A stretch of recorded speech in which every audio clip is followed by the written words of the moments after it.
네, 오늘 우리 클래식 팀에 관한 말씀도 좀 드렸지만 아마 악기를 연주하시는 분들이 막 좀 계실 것 같아요. 근데 이런 악기를 혹 배워보셨으면 어떠신가요?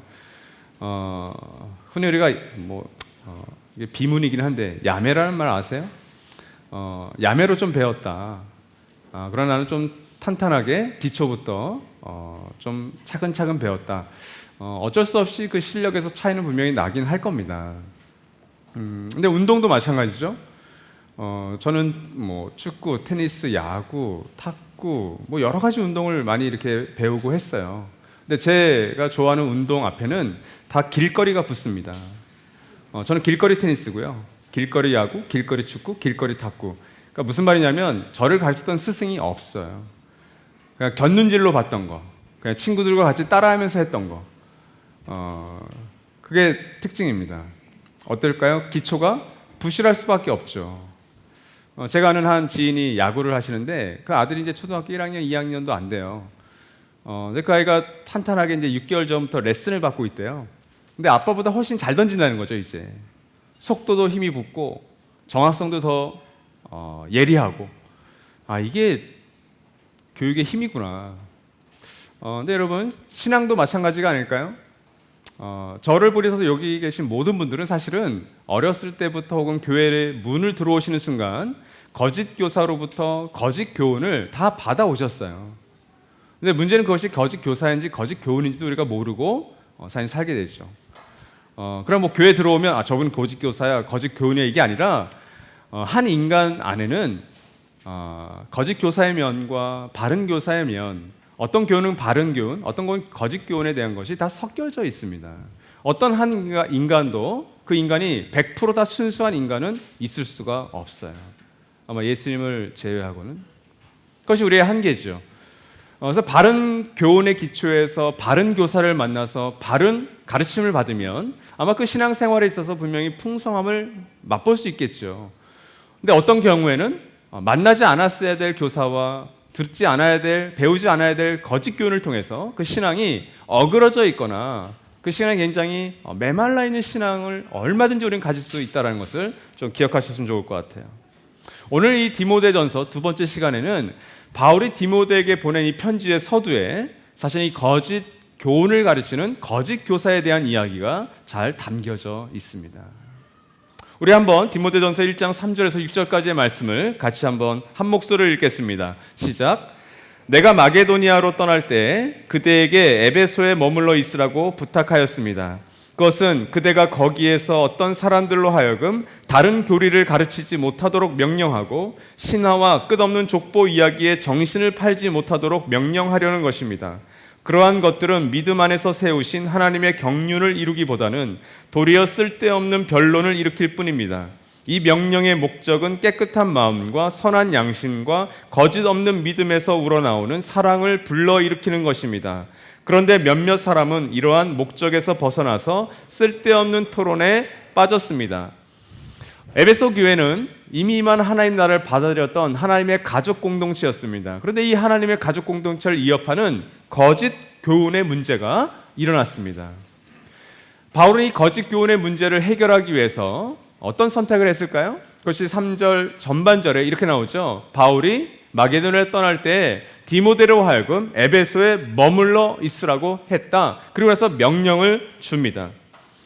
그러니까 디모데를 에베소에 머물게 한 이유가 교회 안에 생긴 일종의 거짓 교훈, 쉽게 얘기하면 이단과 관련된 문제가 발생한 겁니다.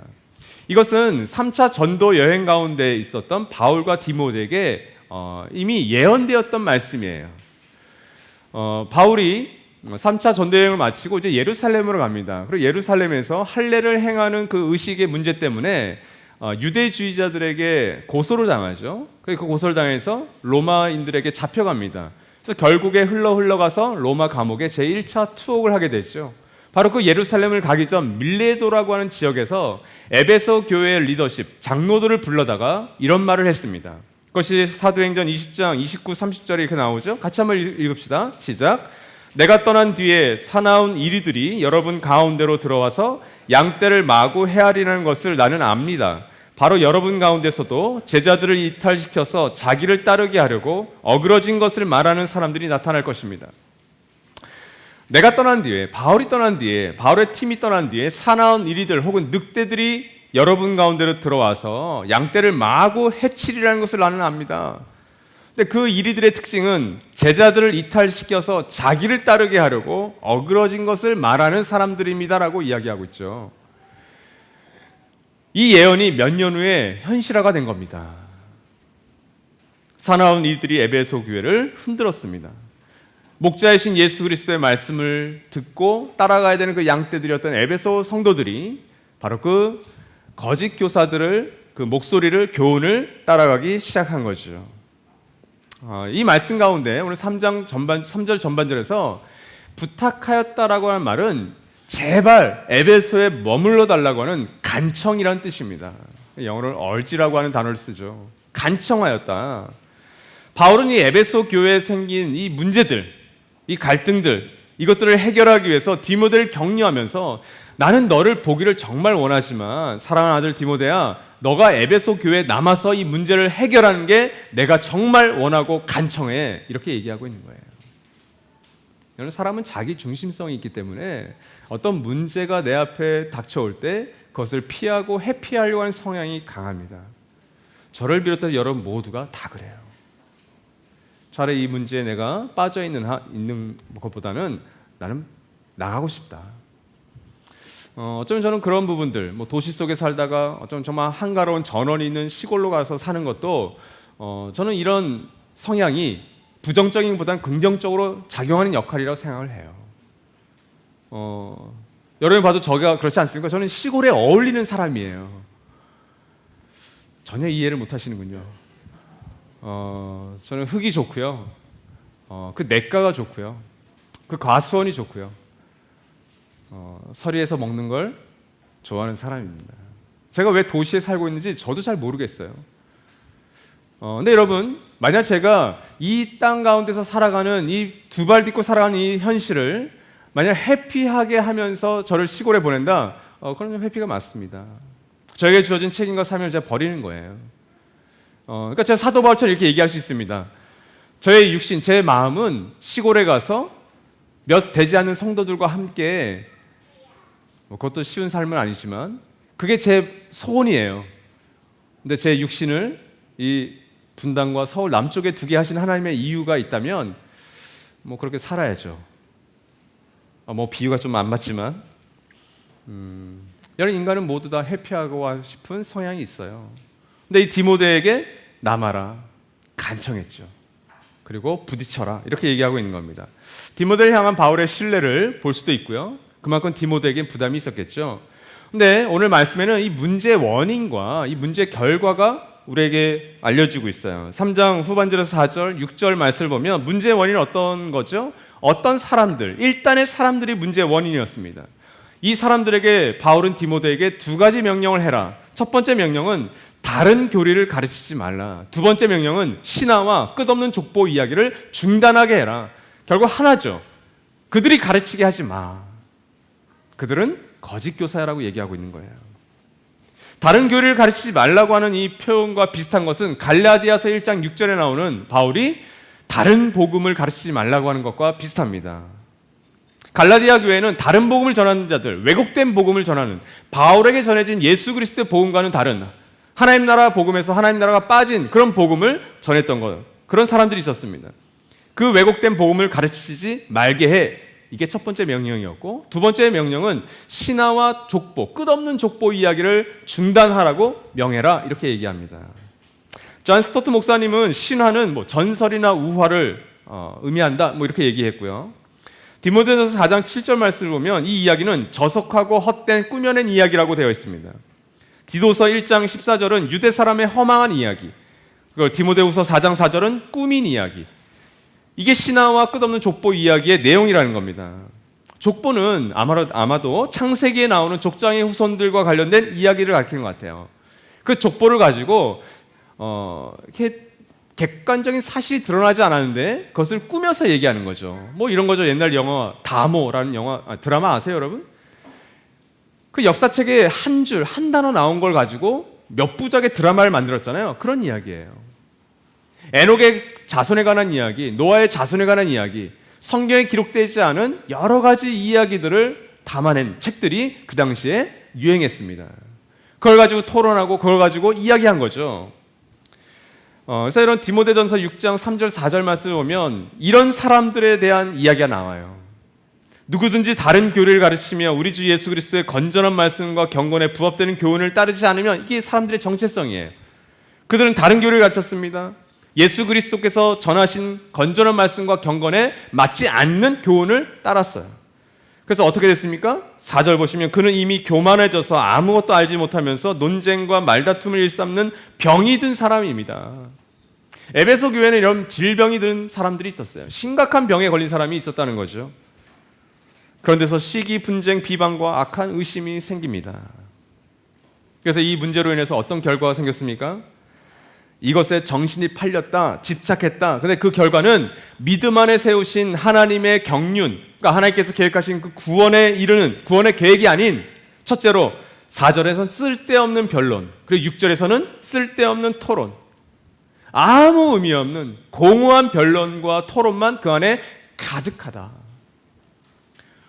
원래 이런 말씀을 가지고 하는 이야기의 결론은 뭐예요? 믿음 안에서 하나님의 경륜을 이루어가는 것, 하나님의 교회인 이 교회를 덕을 세워가는 것, 그게 남아야 되는데 너희들은 쓸데없는 토론과 쓸데없는 변론과 쓸데없는 공론만 남았다. 이게 바로 이 문제의 결과였습니다. 근데 여러분, 왜 바울이 디모데에게 이 두 가지 명령을 했을까요? 이 문제 해결의 목적이 뭐였을까요? 그것이 5절 말씀이 잘 알려줍니다. 이 명령의 목적은 세 가지죠. 깨끗한 마음과 선한 양심과 거짓 없는 믿음에서 우러나오는 사랑을 불러일으키는 것. 그래서 사랑의 세 가지 근원을 제시합니다. 첫 번째는 깨끗한 마음. 이 마음은 더럽고 타락한 마음이 아니에요. 십자가의 은혜로 말미암아 죄 씻음 받은 깨끗한 마음에서 기인하는 사랑, 이것을 의미합니다. 그래서 깨끗한 단어는 맑은 혹은 청결한 뜻이 있어요. 그렇죠, 여러분? 우리도 알죠. 우리의 마음이 어떤 순간에 깨끗해지고 어떤 마음이 정말 순수해지는가 하면 어떤 마음은 내가 알기에도 부끄러울 만큼 추해지고 더러워지는 경우가 우리 안에 다 있습니다. 여러분, 한 정치인의 죽음을 가지고 그 죽음에 대해서 애도해야 되느냐, 그것에 대해서 뭐 피해자가 있는 것 같으니 그것에 대해서 더 정확하게 해야 되느냐, 뭐 여러 가지 변론이 있을 수 있죠. 근데 여러분, 정말 쓸데없는 변론과 쓸데없는 토론이 될 수도 있다는 걸 아시겠죠? 이런 것이 어떤 흉악범의 죽음 앞에서라도 우리는 그 죽음 앞에서는 애도해야 되는 문화가 정말 자리 잡았으면 좋겠어요. 그것이 누구라도. 왜 그 죽음 뒤에는 그 죽음을 받아들일 수 없는 우리와 똑같은 성장을 가진 그들의 부모들, 그들의 가족들, 그들의 이웃이 있기 때문에 그래요. 근데 아직 그런 문화가 우리 한국 사회에는 자리 잡기 아주 참 어려운 것 같아요. 이분법적이어서 그렇습니다. 제가 여러분께 질문 하나 드리면 아마 여러분 다 대답하실 거예요. 여러분, 오바마 대통령은 흑인입니까? 백인입니까? 너무 고민하지 마세요. 뭘로 알고 계시죠? 흑인 대통령이죠. 근데 여러분, 그건 아세요? 오바마 대통령의 어머니가 백인이신 것? 아버지는 흑인이십니다.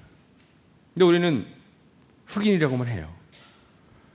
그건 미국 사회의 뿌리 깊은 역사 속에 들어가 있는 거예요. 피 한 방울만 흑인의 피가 섞여 있어도 그 사람은 흑인이다. 근데 우리도 흑인이라고 알고 있잖아요. 전 누구도 백인 오바마라고 얘기하는 적을 전 들은 적도 없어요. 저도 그냥 흑인 대통령이지, 최초의 흑인 대통령이지 이렇게 생각했지. 우리는 이분법적이에요. 한 인간의 죽음을 놓고도 우리는 이분법적으로 생각을 해요. 그게 우리의 한계입니다. 그것이 우리의 깨끗한 마음에서 나오는 것인가, 아니면 더러운 마음에서 나오는 것인가 좀 구분합시다. 두 번째는 선한 양심입니다. 바울에게 있어서 이 선한 양심은 굉장히 중요한 단어예요. 그래서 양심은 믿음, 혹은 믿음과 양심, 양심과 믿음 같이 늘 등장합니다.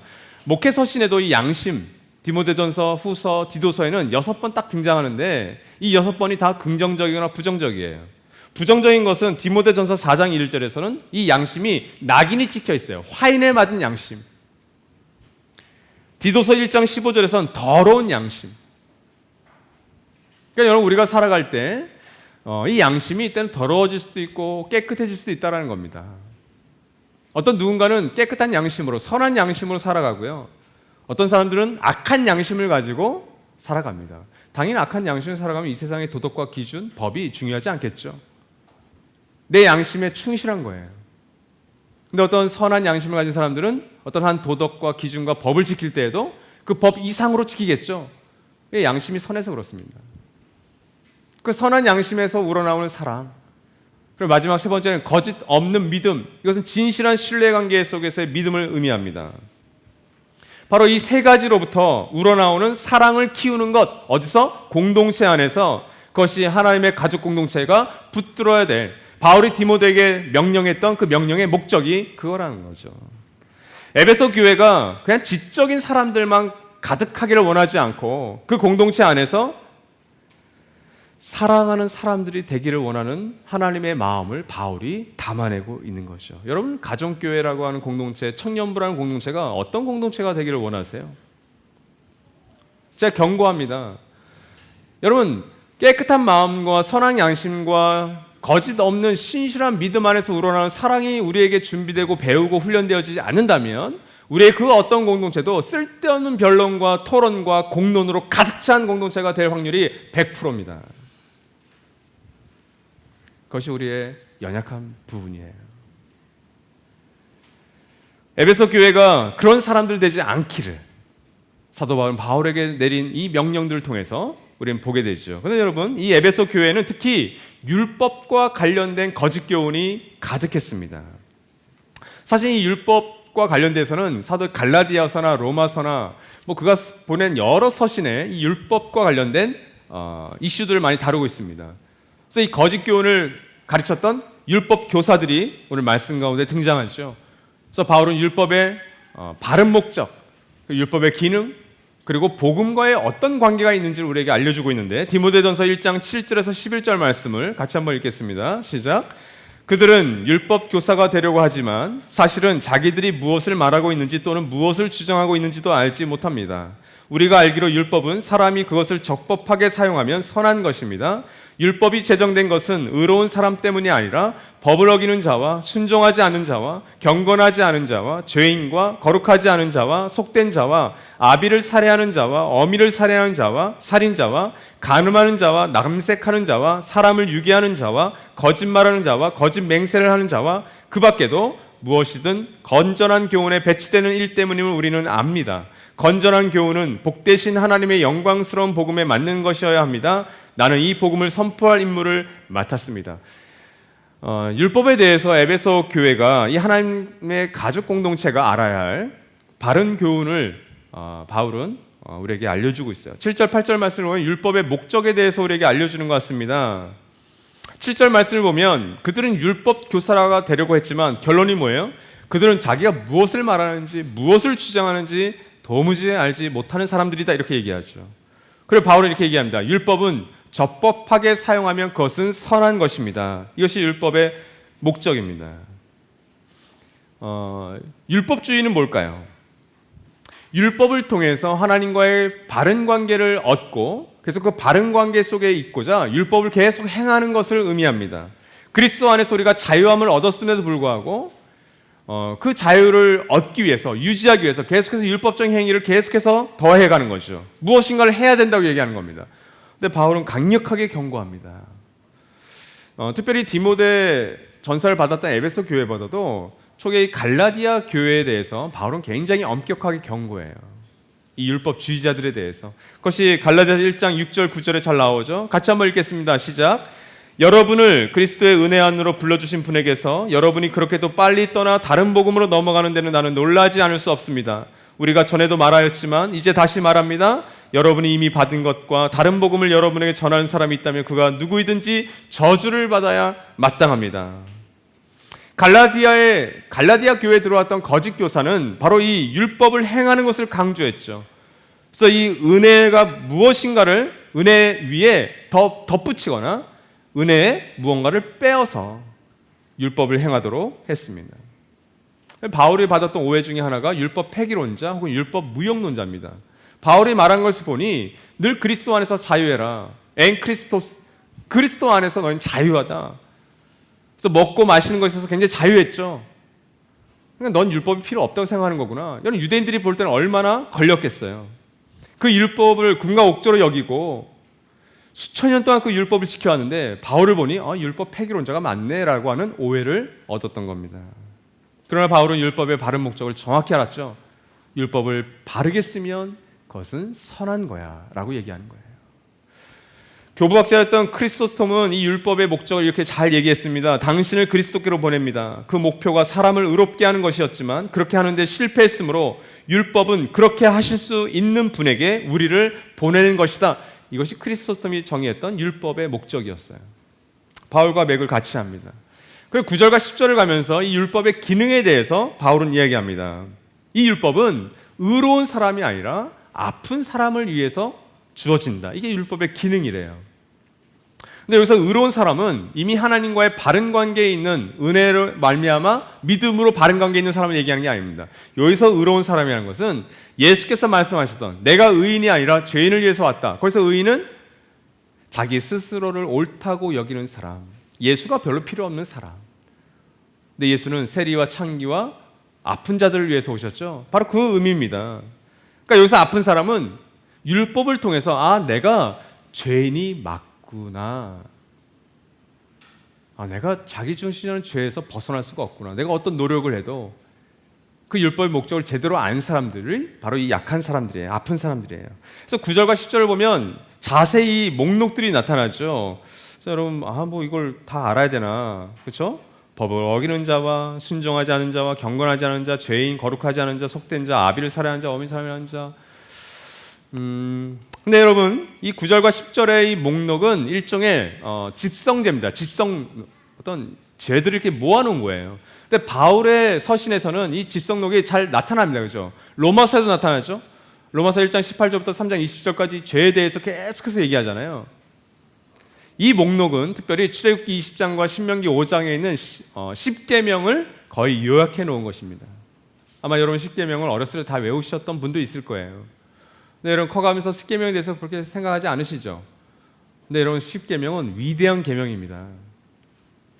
제가 늘 이렇게 말씀드리는데 그 중에 5계명과 6계명만 지켜도 우리가 살아가는 이 세상은 아마 그냥 하나님 나라가 돼요. 5계명이 뭐죠? 내 부모를 공경하라. 이게 어려운 계명일까요? 전 세계 모든 국민들이, 전 세계 시민들이 이 5계명만 지켜도 이 사회에 있는 많은 문제들이 해결되지 않을까요? 6계명 더 심각하죠. 6계명만 지켜도 이 세계 모든 군인과 경찰, 유엔도 필요 없습니다. 살인하지 말라. 근데 여러분 이 계명을 못 지켜요. 그렇죠? 뭔가 심각한 뭐가 있는 거죠. 그래서 이 앞부분은 대신 관계. 그러니까 하나님과의 계명이 1계명에서 4계명이죠. 그다음 대인 관계가 5계명에서 10계명까지입니다. 오늘 9절 하반절에 10절 말씀은 거의 5계명에서 9계명까지 다 담고 있어요. 거의 순서대로. 여러분 아비를 살해하는 자와 어미를 살해하는 자, 이 살해라는 말은 치는 겁니다. 치는 거. 근데 여러분 모세 오경의 율법에는 아비와 어미를 손으로 치는 자는 살해입니다. 돌로 쳐 죽여야 돼요. 어미를 치는 자와 아비를 치는 자 이렇게 되어 있습니다. 5계명이죠. 내 부모를 공경하라. 그리고 나서 6계명은 살인자는 뭐 살인하지 말라는 6계명을 의미하겠죠. 그다음에 간음하는 자와 남색하는 자는 7계명 간음하지 말라. 그리고 거짓말하는 자와 거짓 맹세를 하는 자, 뭐 그 앞에 있는 사람을 유괴하는 자는 도둑질하지 말라는 거 계명일 거고, 거짓말하는 자와 거짓 맹세하는 자는 이웃에 대해서 거짓 증거하지 말라고 하는 9계명을 얘기합니다. 10계명은 탐심이에요. 이웃의 것을 탐내지 말라. 근데 그것은 마지막 10절에 붙여져 있는 무엇이든지 건전한 교훈에 배치되는 일, 여기 다 포함되죠. 그러니까 여러분 이 9절과 10절이 10계명을 이렇게 딱 요약하고 10계명을 확대해 놓은 말씀이에요. 이 10계명을 비롯한 율법의 기능이 뭡니까? 전통적으로 우리는 삼중적인 기능을 갖고 있다라고 마틴 루터라든지 존 깔뱅은 이야기합니다. 첫 번째는 형벌적인 의미를 갖고 있어요. 이게 율법의 첫 번째 기능입니다. 죄인으로 하여금 정죄해요. 넌 죄인이야. 그래서 그리스도께 인도합니다. 아까 크리스토톰이나 바울 사도의 의미도 여기에 있는 거예요. 그래서 영적인 목을 졸라버리는 겁니다. 너 이래도 너가 죄인이 아니라고 할래? 너 죄인 맞지? 예, 맞아요. 그러나 이제는 예수 그리스도 안에서 의롭다 하심을 얻어. 이렇게 인도하는 거예요. 이게 형벌적인 의미입니다. 어떤 병면도 못하게 해버리는 거예요. 아마 여러분 가운데 나는 그래 법을 잘 지키고 있다라고 생각하시는 분이 계실지 모르겠어요. 근데 사도 바울이 이렇게 얘기하죠. 만 가지의 법률이 있어서 9,999가지 다 지키고 한 가지만 지키지 않아도 너는 죄인이다. 이렇게 얘기해요, 바울은. 바로 이 형벌적인 의미가 있어요. 두 번째는 제어적인 의미입니다. 죄가 이런 거구나. 죄에 대한 형벌이 이런 거구나. 그래서 두려움과 수치를 통해서 죄를 억제하는 겁니다. 사회를 보호하는 여러 가지 법제들은 바로 이 제어적인 의미로서의 기능을 갖고 있는 거예요. 그리고 마지막 세 번째는 교육적인 거예요. 당연히 하나의 말씀인 율법, 이 율법을 통해서 우리가 가득하죠, 성경에. 이걸 통해서 우리가 그리스도를 닮아가는 경건의 도구가 되고 원동력이 되는 거죠. 하나님의 뜻을 가르치고 행하도록 격려하는 것이 하나님의 율법입니다. 9절과 10절을 통해서 바울 사도가 디모를 통해서 말하고 있는 율법의 기능은 어떤 거에 더 가까울까요? 두 번째 기능입니다. 제어적인 기능을 얘기하고 있는 거예요. 율법을 적법하게 사용하면 선한 것이다라고 의미는 바로 제어적인 의미에서 이야기하고 있는 거예요. 율법은 자기 중심성이라는 죄성에 끌려가는 인간을 막는 일종의 브레이크의 역할을 하고 있습니다. 이것이 율법의 기능들이고요. 마지막 11절에서 율법과 복음과의 관계를 바울이 우리에게 던져주고 있습니다. 그럼 이 말씀을 해석하는 건, 충분히 해석하는 건 아마 우리가 육신을 벗고 하나님 앞에 설 때 바울이 얘기하는 의미를 알 수 있을 것 같아요. 거짓 교훈에 맞서 전해야 할 건전한 교훈은 뭡니까? 복되신 하나님의 영광스러운 복음에 어울리는 것이어야 합니다. 이렇게 얘기합니다. 여러분, 율법과 복음의 관계에 대해서 이미 예수께서 마태복음 5장 17절, 18절, 19절에 대해서 5장, 6장, 7장 산상수훈에서 이미 우리에게 말씀하셨습니다. 내가 율법이나 예언자들의 말을 폐하러 온 줄로 생각하지 말아라. 폐하러 온 것이 아니라 완성하러 왔다. 왜 그랬죠? 바울과 비슷한 시선을 받으셨어요. 예수를 보니까 이 율법주의자들과 서기관들, 바리새인들이 보니, 경건한 유대인들이 보니, 아니 세리와 창기 만지면 안 되는데, 주검도 만지면 안 되는데, 한센 병자들도 만지면 안 되는데, 그거 다 오염되는 건데, 예수는 어떻게 하시죠? 만지고 먹고 마시고 율법을 다 깨워버리는 거죠. 그러니까 예수는 율법을 망치러 왔구나. 근데 예수는 아니죠. 나는 율법을 완성하러 왔다. 이렇게 얘기하시죠. 18절입니다. 내가 진정으로 너희에게 말한다. 천지가 없어지기 전에는 율법은 1.1획도 없어지지 않고 다 이루어질 것이다. 오타가 날 수도 없다라고 얘기하시는 거예요. 원래 히브리어는 그 점 하나로 단어가 바뀌거든요. 그 점 하나, 대시 하나로. 근데 그 1.1획도 변하지 않아. 그러므로 누구든지 이 계명 가운데 아주 작은 것 하나도 어기고 사람들 그렇게 가르치는 사람은 하늘나라에서 아주 작은 사람을 일컬어질 것이요, 또 누구든지 계명을 행하며 가르치는 사람은 하늘나라에서 큰 사람이라고 일컬어질 것이다. 여러분, 이 말씀 가운데 어디 예수님이 율법 폐기론자 같으세요? 어디 율법 무용론자 같으세요? 저는 발견 못하겠는데요. 여러분, 예수님의 말과 행동은 율법에 반하지 않았습니다. 가령 이런 거죠. 율법을 문자적으로 가르치고 지키고 행했던 서기관과 율법주의자와 바리새인과 사두개인들은 그들의 눈에는 예수님의 행동 하나하나가 다 율법을 거스르는 거였어요. 그렇죠? 대표적인 것이 안식일이었습니다. 지난주에 살펴봤죠. 예수님은 안식일에 일을 하셨어요. 안식일은 안식해야 됩니다. 그래서 다 하라 하지 말라를 주중해 놨잖아요. 근데 예수님은 어떻게 하셨죠? 그 안식을 철저히 깨세요. 금식에 관한 규례, 정결에 대한 규례 다 깨세요.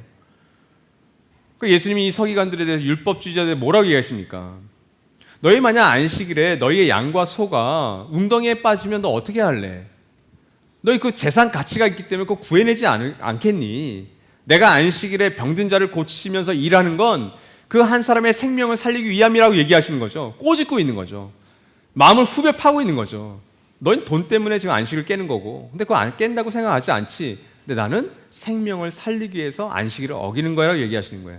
그러니까 문자적으로 율법을 지키는 것이 아니라 율법의 정신을 이야기해주고 계시는 거죠. 바울도 마찬가지입니다.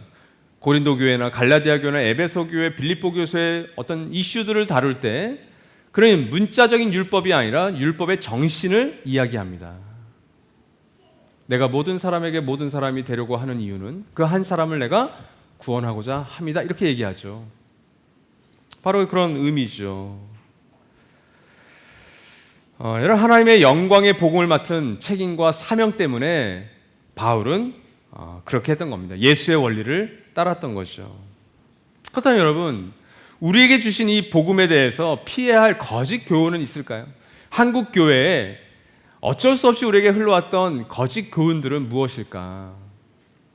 다른 복음은 우리에게 어떤 의미가 있을까? 한번 살펴봅시다.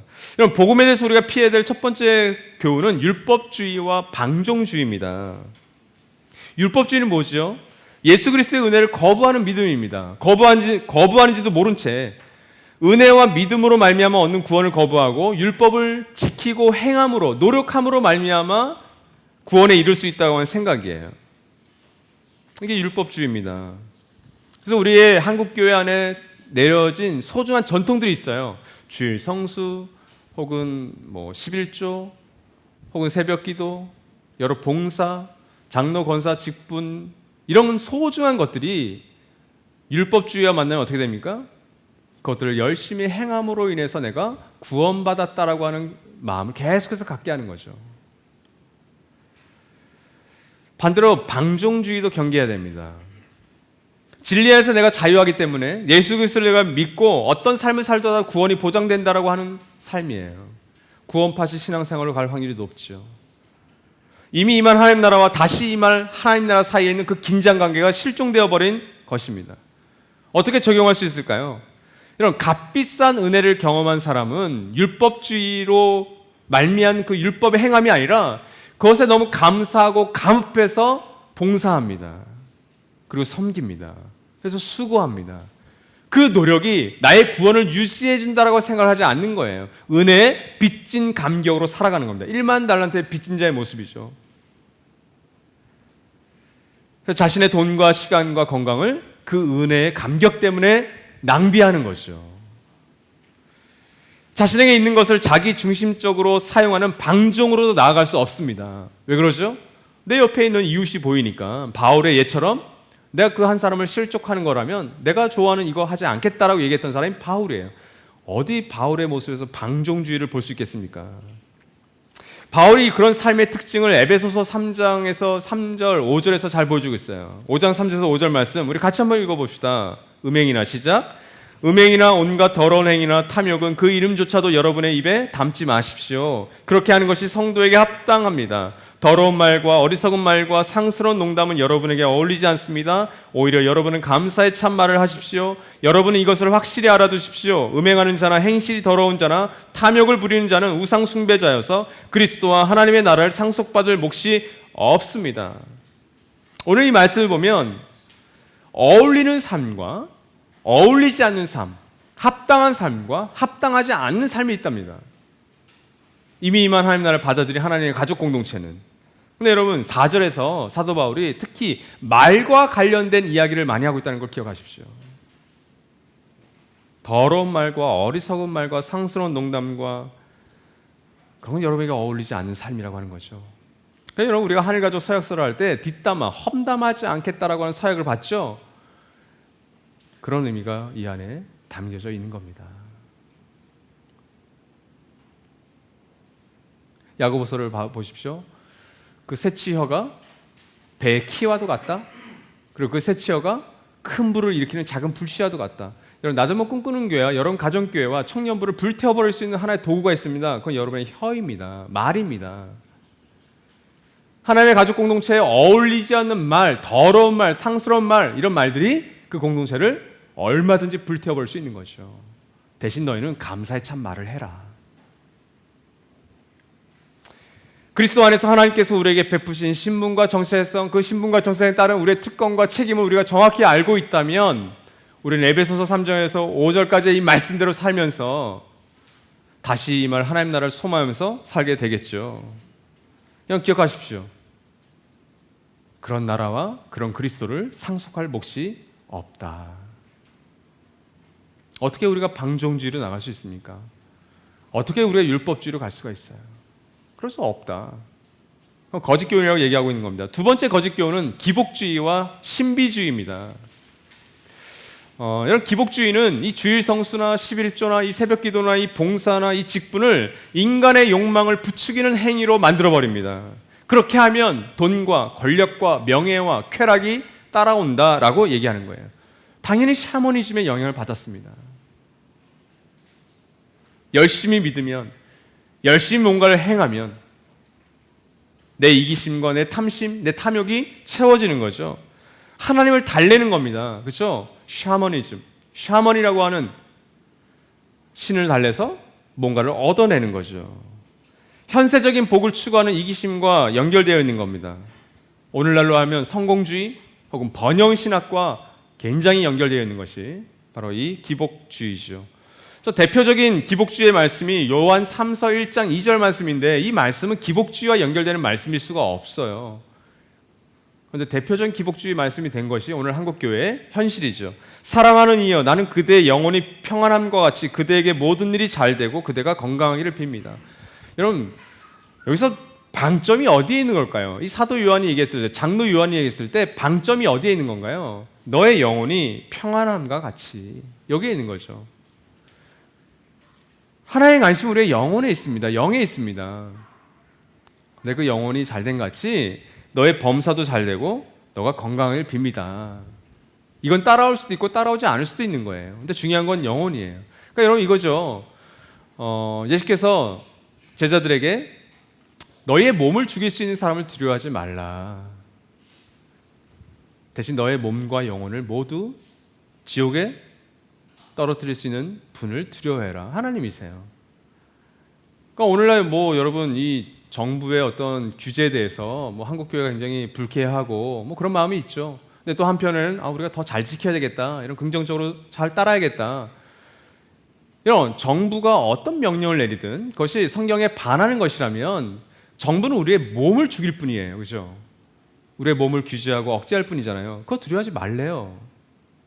정말 우리를 두려워할 것은 우리의 몸과 영혼을 모두 멸할 수 있는 분을 두려워해라. 이게 크리스천의 자세입니다. 근데 여러분, 우리 기복주의가 그런 신앙에 끼어들 여지가 있을까요? 없죠. 우리 몸과 영혼을 멸하시는, 지켜주시는 분이 하나님이신데 고작 이 몸 때문에 우리가 기복주의로 살아간다고? 이렇게 얘기하고 있는 거죠. 두 번째, 신비주의입니다. 여러분, 인격적으로 통합되고 균형적인 성숙과 성장에 관심이 있는 것이 아니라 눈에 보이지 않는 허황된 것, 어떤 영적이라고 하는 그 신비한 것에 관심이 있는 거죠. 그래서 정말 엉터리 같은 것에 휘둘리는 겁니다. 누가 봐도 그건 비상식적이고 비논리적인 것인데 그것에 휘둘리는 거예요. 이것은 우리가 학식적으로, 지식적으로 똑똑하냐 똑똑하지 않냐의 차이는 없습니다. 이 신비적인 것은 누구나 휘둘릴 수 있습니다. 근데 여러분, 정말 영적인 것이 무엇일까요? 우리가 추구해야 될 정말 복과 우리가 정말 받아들일 그 신비적인 건 뭘까요? 오늘 11절에서 이미 말하고 있어요. 하나님의 영광스러운 복음하라고 할 때, 하나님의 영광의 복음을 할 때 바울은 디모데에게 이 하나님의 형용사를 하나 붙여버립니다. 그것이 복되신 하나님이에요. 오늘 이 말씀과 디모데전서 6장 15절에 신약성경에 딱 두 번만 등장하는 하나님에 대한 설명이에요. 복되신 하나님, 그렇죠? 선하신 하나님, God is love, 사랑이신 하나님, 이거 많이 들어보셨는데 복이신 하나님 거의 들어본 적 없으실 거예요. 그만큼 희귀한 단어입니다. 근데 복되신 하나님이래요. 하나님의 복, 하늘에 속한 신령한 복, 에베소서 1장 3절에 있는 말씀처럼. 그러니까 여러분, 우리 이런 질문을 던져야죠. 정말 복된 삶은 뭘까? 정말 잘 사는 삶은 뭘까? 그리고 그에 대한 답을 갖고 있지 않다면 우리 세상적이 주는 것에 휘둘릴 수밖에 없습니다. 내게 있는 돈과 시간과 건강과 에너지를 세상적인 기준에 휘둘려서 살아갈 수밖에 없는, 그거 추구하는 게 맞습니다. 당연합니다. 뭐가 없으면? 복되신 하나님에 대한 이해가 없으면.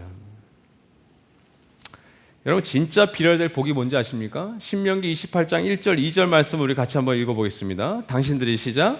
당신들이 주 당신들의 하나님의 말씀을 귀담아 듣고 내가 오늘 당신들에게 명한 그 모든 명령을 주의 깊게 지키면 주 당신의 하나님이 당신들을 세상의 모든 민족 위에 뛰어나게 하실 것입니다. 당신들이 주 당신들의 하나님의 말씀에 순종하면 이 모든 복이 당신들에게 찾아와서 당신들을 따를 것입니다. 신명기 28장은 별명이 있는 책이에요. 굉장히 길죠. 근데 신명기 28장은 한국교회에서는 축복장으로 불려져 있습니다. 아마 여러분 많이 들어보신 분 있을 거예요. 들어가도 복을 받고 나가도 복을 받는다. 떡광줄에도 복을 받고, 그렇죠? 양과 소가 새끼를 낳아도 몇 배씩 낳는다. 이겁니다. 근데 여러분, 신명기 28장의 정확한 제목은 축복장 앤드 저주장입니다. 그리고 축복의 내용은 3분의 1, 저주의 내용이 3분의 2예요. 근데 여러분 그 저주를 여러분 들어본 적이 거의 없으실 거예요. 네, 오늘 이 말씀 가운데 기복주의와 이상한 신비주의가 끼어들 여지를 전혀 주지 않는 말씀이 있습니다. 너는 모든 민족 위에 가장 뛰어날 거야. 그리고 복이 너를 따라다닐 거야. 근데 조건절이죠. 하나님의 말씀을 너희가 순종하며. 이게 복의 비밀입니다. 우리는 복을 좋아합니다. 그리고 복을 빌어야 한다고 저는 믿습니다. 아픈 자들을 위해서 우리는 복을 빌어야 됩니다. 빨리 낫기를 우리는 빌어야 돼요. 기복해야 된다고요. 근데 그 기복의 조건절은 뭐냐고요? 하나님의 말씀에 순종하는 것. 성경을 펴보십시오. 하나님의 말씀에 순종해야 될 것이 너무나도 많습니다. 근데 여러분, 우리는 감정이 상하면 하나님의 말씀이 들어오지 않아요. 왜 공동체가 깨집니까? 내 기분이 나쁘거든요. 내 지금 기분이 상했거든요. 합리적이고 논리적인 걸 얘기해도 들어가지 않습니다. 이게 우리의 어려움이에요. 심지어 공동체를 또 나아가요. 자기 중심성의 끝판인 거죠. 여러분, 하나님의 말씀에 순종할 때에만 여러분이 우리가 그토록 사모하는 좋아하는 그 복이 하늘에 속한 신령한 복이 우리를 따라올 거라고 얘기하는 거죠. 결국 여러분, 이 기복주의와 신비주의, 이 율법주의와 방종주의가 왜 이렇게 한국교회 안에 또 우리 안에 이렇게 활기를 치고 있을까요? 그것은 하나님 나라가 실종된 복음 때문입니다. 신천지와 통일교 같은 이단은 쉽게 드러납니다. 그런 사람들이 앞에 나와서 여러분에게 설교하면 여러분 다 거절할 거예요. 그렇죠? 정명석이라든지 이만희라든지 뭐 이상한 자기를 재림주로 하는 사람들이 와서 설교한다고 생각해 보세요. 여러분 다 거절하지. 듣지도 않지. 이건 들으면 안 돼. 근데 여러분, 율법주의와 방종주의, 기복주의와 이 신비주의를 부채질하는 그 어떤 말씀들이 하나님의 말씀과 이렇게 잘 꾸며져서 선포되면 분별하기가 어렵습니다. 이미 여러분 다 그렇게 배워오셨어요. 저도 마찬가지고요. 이게 더 무서운 거죠. 공동체보다는 개인의 신앙, 개인의 어떤 구원을 강조하는 우리는 교훈을 많이 받아왔습니다. 이런 복음이 활기를 치셨던 이유는 뭐냐면, 누군가 복음을 받아들여서 그 복음에 대한 확신이 있으면 천국 가는 티켓을 얻었다고 생각하는 거죠. 값싼 은혜입니다. 복음이 죽어서 천국에 가는 티켓을 얻는 정도, 죄사함의 복음 정도로 머무는 거죠.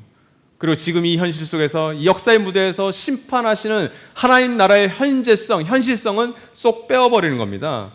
핵심은 복음에서 하나님 나라가 빠져버린 거예요.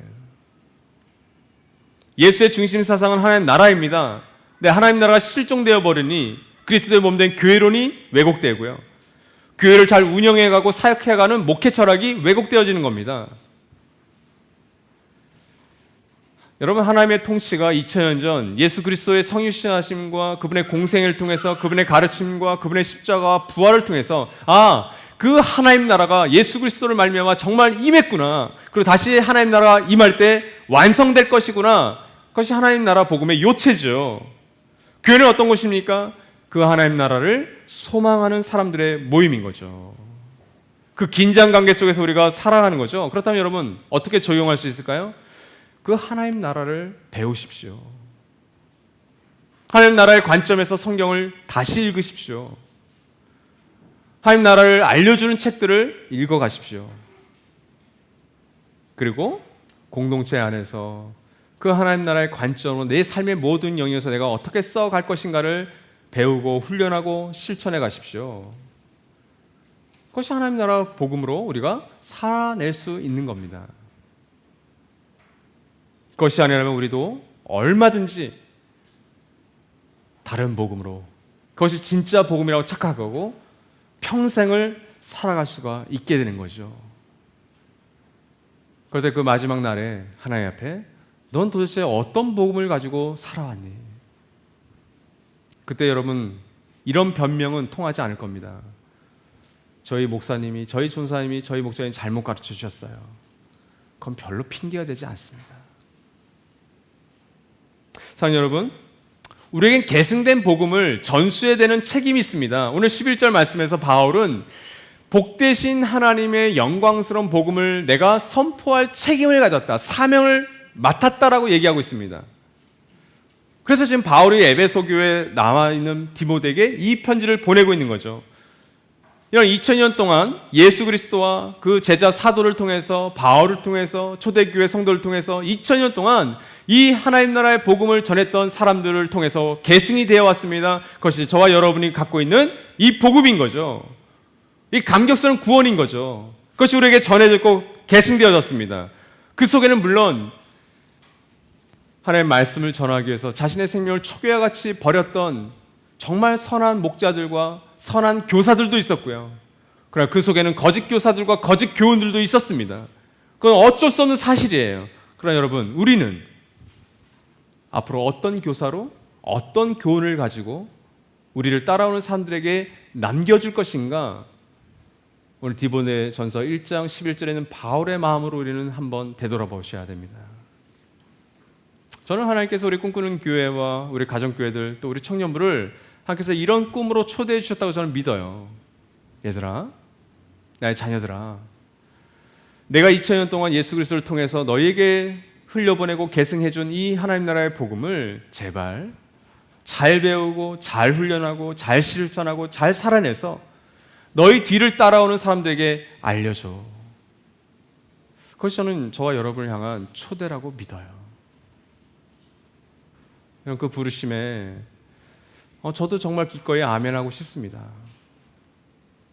그리고 여러분도 그 부르심에 지금도 이해하고 아멘하시겠지만 더욱더 그 하나님 나라 복음에 천착하십시오. 그리고 그 천착한 복음을 가지고 살아내십시오. 너무 여러분의 감정과 그 상한 마음에 휘둘리지 마십시오. 그러면 살아낼 교리가 없습니다. 이 시간 우리 1분간 들었던 말씀 기억하시면서 잠시 묵상하도록 하겠습니다.